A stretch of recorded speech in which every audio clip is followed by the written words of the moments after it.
শুভ সকাল বন্ধুরা, তোমরা সবাই কেমন আছো? আশা করি তোমরা খুব ভালো আছো এবং সুস্থ আছো। আমি মোটামুটি বেশ ভালো আছি এবং মোটামুটি সুস্থ আছি। তো আজকে ভিডিওটি প্রায় এই যে এখন বাজে প্রায় 7:30টার মতো বাজে। এখন থেকে আমার ব্লগটি শুরু করলাম। আই হোপ আজকে ভিডিওটি তোমাদের ভালো লাগবে।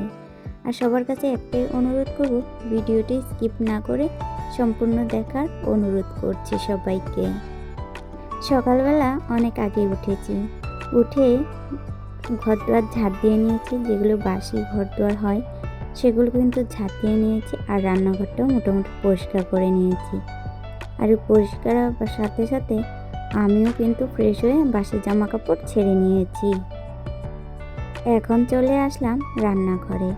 তো আজকে অনেক দিন ধরেই ভাবছি যে রুটি করব, কিন্তু ওই যে তোমাদের দাদাভাই বাড়িতে থাকলে কিন্তু সকাল যেই টাইমই হোক রাত্রে রুটি করে দিতে হয়।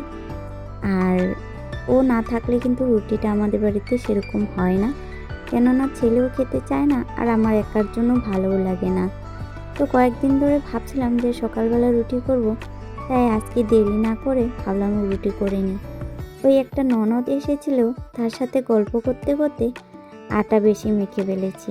তো আর কি করব, 4টা রুটি করেছি আর বাকিগুলো কিন্তু রেখে দিয়েছি। তোমাদের দাদা ভাই কিন্তু ওই রাত্রেবেলা বেশিরভাগ রুটি খেতে পছন্দ করে, যদি হয় তার সাথে চিকেন রান্না তাহলে ভালো হয় ওর খেতে। তার সাথে কিন্তু আমরাও খেয়ে নিই, আর একা করে কিন্তু ভালো লাগে না, তাই সেরকম রুটি বানানো হয় না। আর আজকে জানো তো, ওই বেশ কয়েকদিন হয়ে গেছে রুটি বানাই না, তো তার জন্য আজকে রুটিগুলো একদম বাজে হচ্ছিল, কিছুতেই ফুলছিল না। আর এত রাগ উঠছিল তোমাদেরকে কি বলবো। জানো তো, যখন রুটি বানাবে, যখন রুটি না ফুলবে তখন কিন্তু মনটা খুব খারাপ হয়ে যায়, কেন যে আজকে রুটিগুলো ফুললো না। তো এরকম আমারও হয়েছে। তো আর বাকিগুলো ভাজলাম না, 4টা রুটি করেছি আর বাদ বাকিগুলো রেখে দিয়েছি। আমি খেয়েছিলাম 2টো আর 2টো রেখে দিয়েছিলাম যদি ছেলে খায়, কিন্তু কিছুতেই খেলো না। তো যাই হোক, চাটা খেয়ে ছেলেকেও, ছোট ছেলেকেও খাইয়ে দিলাম। এখন চলে আসলাম রুমে। ওই তো রুমের কাজগুলো যেহেতু আমি করিনি, এই কোনো রকম করে বাসি ঘরটা ঝাড় দিয়ে একটু জল ছিটা দিয়ে চলে গিয়েছিলাম রান্নাঘরে। আর একটু যেহেতু গুছগাছ করতে একটু সময় লাগে, তার জন্য কিন্তু আগে আমি গুছগাছের কাজগুলো কিন্তু, গুছানো কাজগুলো কিন্তু পরেই করে থাকি। যেহেতু জানোই তো, 2টে ছেলেই কিন্তু আমার ছোট, তাই ওদেরকে কিন্তু আগে সকালবেলা খাবারটা আগে তাড়াতাড়ি করে দিতে হয়। যেহেতু সমস্ত কাজ কিন্তু আমাকে একাই করতে হয়, তার জন্য কিন্তু একটু আমার এই ঘরের কাজগুলো কিন্তু একটু পরে আমি করি, একটু দেরি হলেও করি। তো বাবু ওইদিকে খেলা করছিল, আমি ভাবলাম তাড়াতাড়ি করে অল্প সময়ের মধ্যে গুছগাছ করে নিব, কিন্তু কি আর করব, ঘুরে কিন্তু ও চলে আসলো। আর এই যে আমার বিছানার মধ্যে ঘুরে করে শুরু করে দিল। পায়ে কিন্তু অনেক নোংরা, আর তোমরা তো জানো আমি কার্পেট পেতে রেখে দিই কিন্তু ওর জন্য। তো যাই হোক, এই যে আমি এখন আমার সমস্ত কাজবাজ শেষ। Welcome back to my channel Mamoni's blog. আশা করি তোমরা খুব ভালো আছো এবং সুস্থ আছো। আমি মোটামুটি ভালো মন্দ দুইটাই। চোখটা একটু ভালো হয়েছে, আজকে একটু আরাম পেয়েছি।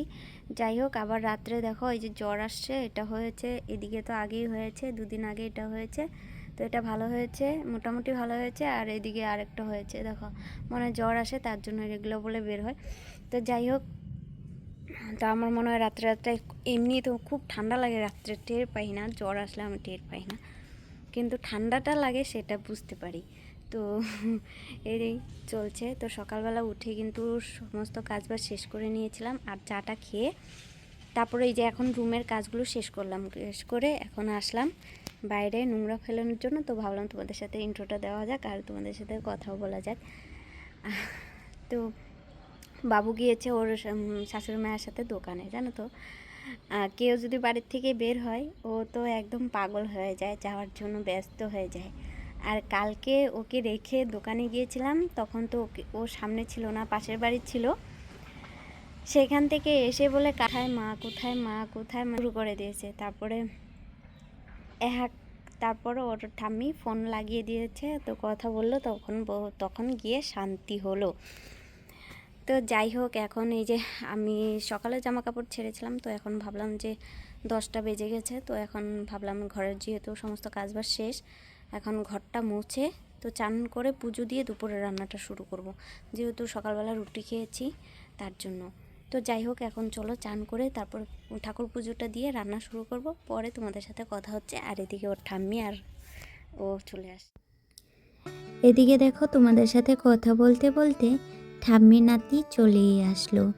আর আমার শাশুড়ি মাকে বলেছিলাম ওকে নিয়ে যাওয়ার সময় যে ওকে চটি পরিয়ে নিয়ে যাও, ও তোমার কুলে উঠে কখনো যাবে না। শাশুড়ি বলল যে না, ওকে কি আমি হেঁটে নিয়ে যাব, আমি তো ওকে কুলে করে নিয়ে যাব। তারপর আমি বললাম যে আসার সময় বলছিলাম যে তুমি তো আমার কথা শোনো নি, এই তো দেখলা হেঁটেছে, ও তো থাকে না। আমি বললাম এর জন্যই তো তোমাকে বারণ করেছিলাম। আর এদিকে দেখো, এখন তো এই যে আমাদের বাড়িতে ধুলোবালির কাজের অভাব নেই, আর কাজ করে দেওয়ার লোকেও কিন্তু অভাব নেই। আমরা যেহেতু গ্রামের বাড়িতে থাকি, আর এই যে দুষ্টু এখন এই যে ধান, মানে কি করবো, ধান বাড়িতে কালকে না পরশুদিন নিয়ে আসছিল, এখনও রেডি। আর এগুলো কিন্তু বের হয়েছে, সেগুলো কিন্তু একটু ড্যাম ছিল বলে শাশুড়ি মা রোদ্রে দিয়েছে। আর ছেলে কিন্তু এই যে অত্যাচার শুরু করে দিয়েছে।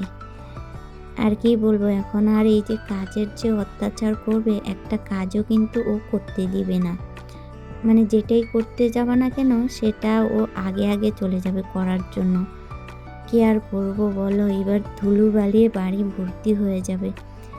যাই হোক, তারপরে এই যে ধান গুছানোর পর কিন্তু বাড়িতে আবারও চলে আসবে ডাল করেছে আমাদের, তো সেগুলো কিন্তু চলে আসবে। তো যাই হোক, আজকে এই যে দুপুরে চান টান করে একদম রান্নাঘরে চলে আসলাম। আজকে রান্না করব শুটকি মাছ। যেহেতু এখন হালকা হালকা শীত পড়েছে, এই শীতের সবজি দিয়ে কিন্তু শুটকি মাছ রান্না করলে কিন্তু বেশ ভালো লাগে। তো অনেক সবজি দিয়ে রান্না করলে ভালো লাগে, কিন্তু আমার কাছে সেরকম সবজি ছিল না।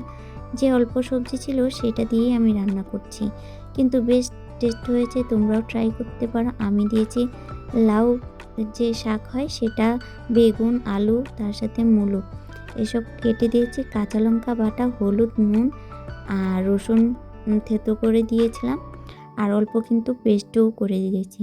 তো এরকম করে রান্নাবান্না করলাম। তারপরে আজকে তো রান্নাটা শেষ করলাম। শেষ করে যেগুলো রান্না করার পর আবার গোছগাছ থাকে, অনেক বাসন বেরিয়ে যায়, সেগুলো কিন্তু মাজা ধোয়া করে নিয়েছি। তারপরে তোমরা তো জানোই যে আমার বিকাল টাইমটা একদমই সময় থাকে না হাতে, যেহেতু একটা টাইমে আমার পার্লার করতে পারি, আর সকালবেলা একদমই পারি না সংসারের কাজের জন্য। আর ছোট বেবি না থাকলে সেটা সম্ভব হতো, কিন্তু ও ছোট এখনও, ও সম্পূর্ণ মানে এনি টাইম তো ওকে রাখা যায় না। তো চলো, আজকের ব্লগ এই পর্যন্তই। সবাই ভালো থেকো, সুস্থ থেকো, দেখা হচ্ছে পরে।